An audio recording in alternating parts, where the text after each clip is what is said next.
নমস্কার, রম্য গল্পমালায় সকল শ্রোতা বন্ধুদের জানাই স্বাগত। আপনাদের সাথে আমি রম্য মাইতি। আজ পরিবেশন করতে চলেছি সাহিত্যিক আশাপূর্ণা দেবীর লেখা মজাদার গল্প নিবারণের বারণ। অঙ্কনে দিলীপ দাস, গল্প পাঠে আমি রম্য মাইতি। আজকের গল্প নিবারণের বারণ। নিবারণ উকিল হরকালীবাবুর পুরনো বন্ধু। কেউ কারুর পরামর্শ ভিন্ন সহজে কিছু করেন না। নিবারণ নাম করা উকিল, আর যুদ্ধের বাজারে হরকালী দস্তর মতো ফেঁপে উঠেছেন। অতএব কারুরই অপরের কাছে টাকা ধার করতে হয় না, কাজেই বন্ধু বিচ্ছেদ ঘটাবারও কোনো কারণ ঘটেনি। সকালবেলা ডাক পড়তেই নিবারণ এসে হাজির। রাস্তা থেকেই হাঁক পাড়তে পাড়তে আসেন। কি ভাইয়া, কি খবর? সকালবেলা জরুরি তলব কেন? আষাঢ়ের অমাবস্যার মতো মুখ নিয়ে হরকালী বললেন, আমি উইল করব। নিবারণ তো আকাশ থেকে ডিগবাজি খেলেন। উইল করবে কীরকম? খামোখা উইল করব মানে কি? কি উইল? একসঙ্গে দু চারটে প্রশ্নের উত্তর দেবার ক্ষমতা সকলের থাকে না নিবারণ। একে একে বলো। একে একেই তো বলছি। বলি, হঠাৎ রাত পুইয়েই উইল করবার কুমতলব কেন? সুই বলো আর কুই বলো, মন আমি স্থির করেছি নিবারণ। আমার বিষয় সম্পত্তি সমস্ত রামকৃষ্ণ মিশনে দান করে কাশিবাসী হব। বিষয়ে আশয় মিশনে দেবে কেন তোমার ছেলেরা? সব বেটাকে ত্যায্যপুত্র করব, বুঝলে নিবারণ? একধার থেকে সব কটাকে। বলো কি হঠাৎ? তা বলতে পারো, কিন্তু ঠিক হঠাৎ বলা চলে না। আমি অনেক সহ্য করেছি বুঝলে, কিন্তু আর না। তুমি বন্ধু মানুষ, তোমায় বলতে বাধা কি? ছেলে তিনটি আমার এক একটি ধনুর্ধর বুঝলে, যেমন ফাজি তেমনি গোয়ার, উড়নচণ্ডে আর বিয়াদবের অ্যাক্সেস। এক ফোঁটা মানে না আমাকে, এক ফোঁটা না। বলে কি না দেশের কাজ করবে। শুনেছ কথা নিবারণ? দেশের কাজ করতে যাবে কি দুঃখে তাই বল। তোদের মনে কর পায়ের ওপর পা দিয়ে বসে খেয়ে জীবন কেটে যাবে, তোদের এ উৎসব বৃত্তি কেন?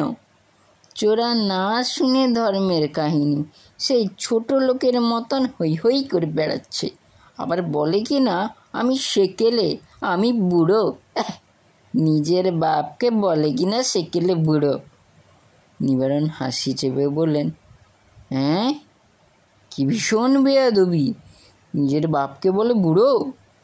তা এ ছেলেদের শিক্ষার দরকার। উইলি করা হোক, কি বলো? নিশ্চয়ই, এক্ষুনি। এই নাও কাগজ কলম, খসড়াটা হয়ে যাক। হয়ে যাক। নিবারণ লিখতে শুরু করেন। হরকালী বলে যান। হরকালীর 3 ছেলের এরূপ যাবতীয় 10 বর্ণনা করে অবশেষে লেখা হলো, যেহেতু তার ছেলেরা এরূপ অবাধ্য, দুর্বিনীত, দুঃখী ছাড়া, সেহেতু হরকালী তাঁর নগদ 30,000 টাকা রামকৃষ্ণ মিশনে দান করতে ইচ্ছুক। বাড়িখানিও বিক্রি করা হবে। সে টাকা হরকালীর নিজের ভবিষ্যতের জন্য থাকবে, কারণ কাশিবাসী করলেই তো আর বাবা বিশ্বনাথ দুবেলা ভাত জোগাবে না। নিজের সম্পূর্ণ ইচ্ছায়, সজ্ঞানে, সুস্থ শরীরে 3 ছেলেকে ত্যায্যপুত্র করলেন হরকালী। নিবারণ লিখে টিখে কলম নামিয়ে বলে, একেবারে ত্যায্যপুত্রই করে ফেললে হরকালী, একটু দয়া ধর্ম। হরকালী তেলে বেগুনে জ্বলে ওঠেন। দয়া ধর্ম? দয়া ধর্ম কি হে? ওদের দেখে নেব না আমি? কত ধানে কত চাল দেখিয়ে ছাড়ব না? বাপকে মানবে না? বাপ বুড়ো, এখন বোঝো সুখ। ত্যায্যপুত্র করব না? আলবাত করব, 100 বার করব। কালই ঘাড় ধরে বার করে দেব বাড়ি থেকে সব কটাকে। বলি, আমাকে তোদের দরকার না, তোদের নিয়ে আমার দরকার। আমার কি, একটা সুটকেস হাতে করে কাজে চলে যাব, ব্যাস। টাকা দেবো, পেশাদ খাবো, কার কি তক্কা রাখি। কাশি যাওয়াই ঠিক করলে তাহলে? তাহলে মানে এখনও আবার তাহলে কি? এই উইল আজই রেজিস্ট্রারি করবার দরখাস্ত দাও গে যাও, একদিনও বিলম্ব নয়। কাশি যাবার জন্য অস্থির হয়ে উঠছি আমি।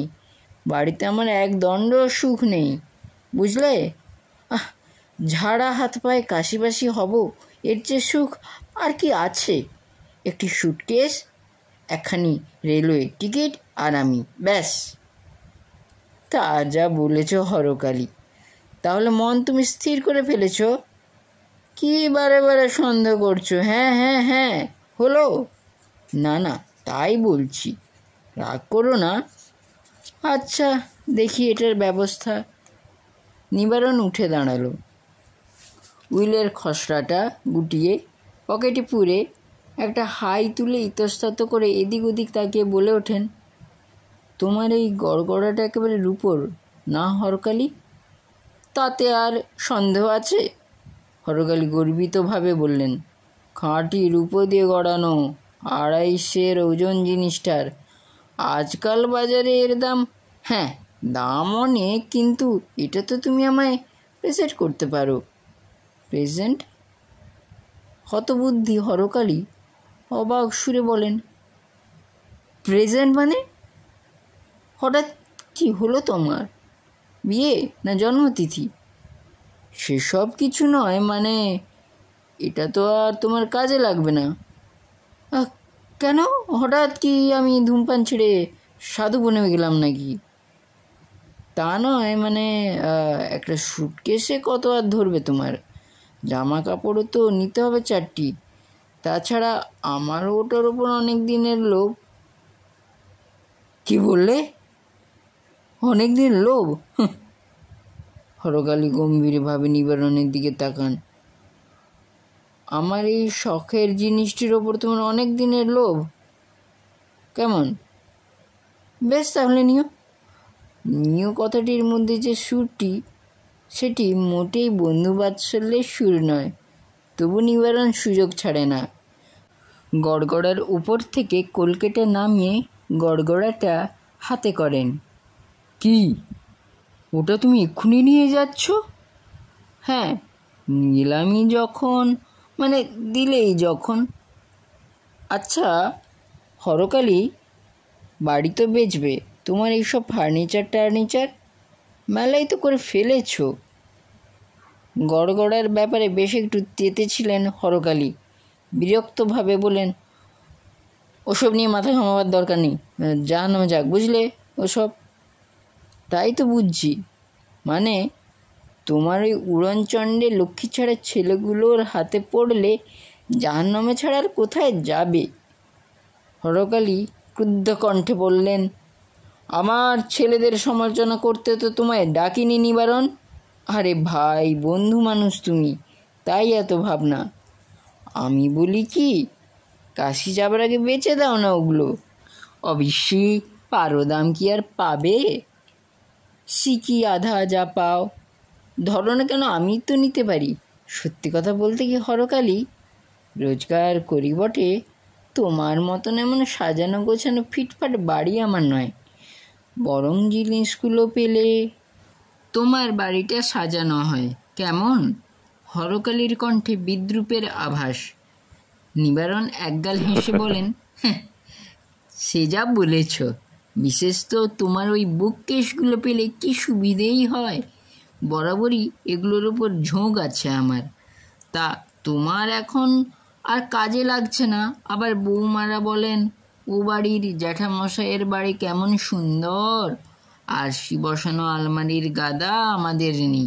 এইবার তাদের খেদ মিটল।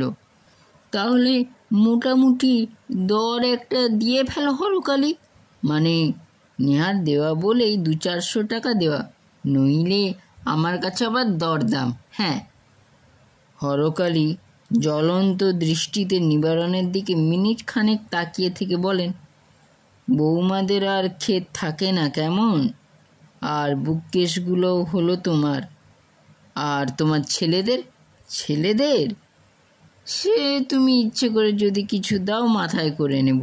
মানে চিরদিনের মতো কাশিবাসি হবার আগে ওদের নিশ্চয়ই কিছু দিয়ে যাবে তুমি। নিজের ভাইপোর মতনই ভালোবাসো যখন। তা তোমার ছোট গাড়িখানি আমার মেজো ছেলেটাকে দাও না ভাই, সে ডাক্তার মানুষ, আলাদা একটা গাড়ি থাকলে সুবিধে হয়। ও, তাহলে গাড়িটাও তোমার চাই? আমার নয়, নিবারণ উদাসভাবে বলেন, আমার ছেলের। ছোট একটা গাড়ির ইচ্ছে তার বরাবরের। আর তোমার নিজের উড়নচণ্ডা হতভাগা ছেলেদের যখন ত্যায্যপুত্র করে দিচ্ছ, তখন আমার সোনার চাঁদ নেপেনকে বেশ কিছু দিয়ে যাবে তুমি। চপরাও! হঠাৎ চিৎকার করে ওঠে হরকালী। তোমার ছেলেদের গুণের কথা আর বলতে হবে না। বলি, আমার ছেলেদের হতভাগ্য উড়নচণ্ডে বলবার কি রাইট আছে তোমার নিবারণ? কি রাইট আছে? চড়ছ কেন হরকালী? রাইট বলো, প্রমাণ বলো, সে তো আমার পকেটেই আছে। কিন্তু মোটের উপর আমার কথাগুলো যেন ভুলো না। আমি বরং এখনই গিয়ে একটা লরি পাঠিয়ে দিই গে আলমারিগুলোর জন্য।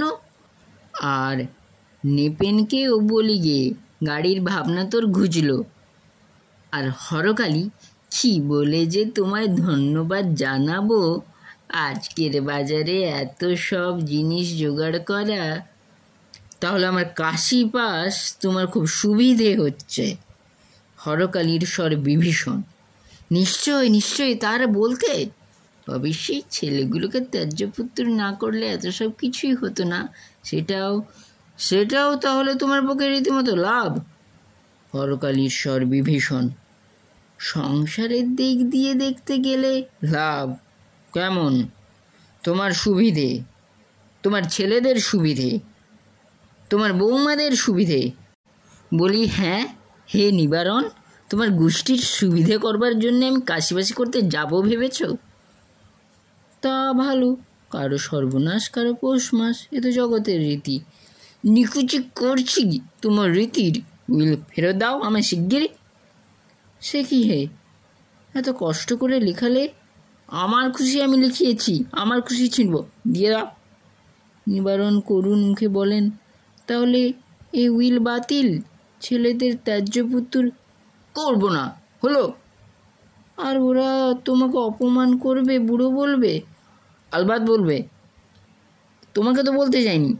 বুড়ো বলবে নাকি তরুণ বলবে আমাকে? সরে বড় হে নিবারণ, সরে বড়। মতলব বোঝা গেছে আমার।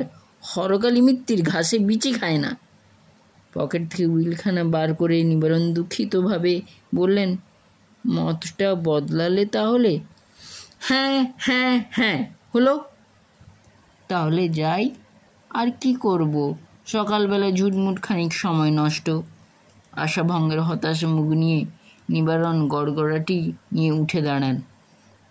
ওটা নিচ্ছ? মানে রেখে দাও, যেমন ছিল ঠিক তেমনি করে। হ্যাঁ, কলকে বসিয়ে দাও, ব্যাস যেতে পারো তুমি। কাশিবাসিও তাহলে করব না, হয়েছে? খুব দাও মারবে ভেবেছিলে, কেমন? নাও এখন 80। বয়সের মর্যাদা ভুলে পাকা চুল হরকালী মিত্তির নিবারণ উকিলের মুখের সামনে চির বিশিষ্ট আঙুল দুটি নেড়ে দেন। নিবারণ কি খুব বেশি অপদস্থ হয়ে গেলেন? হবার তো কথা, কিন্তু কই, দিব্যি তো প্রসন্ন মুখে ছড়ি ঘোরাতে বাড়ি ফিরলেন। কেমন লাগলো আজকের এই গল্প? কমেন্ট বক্সে অবশ্যই লিখে জানান। গল্পটি ভালো লাগলে লাইক এবং শেয়ার করতে ভুলবেন না। পরবর্তীকালে নিত্য নতুন নানা ধরনের নানা স্বাদের গল্প ও কবিতা শুনতে এখনই আমার চ্যানেলটি সাবস্ক্রাইব করে আমার পাশে থাকুন। ধন্যবাদ।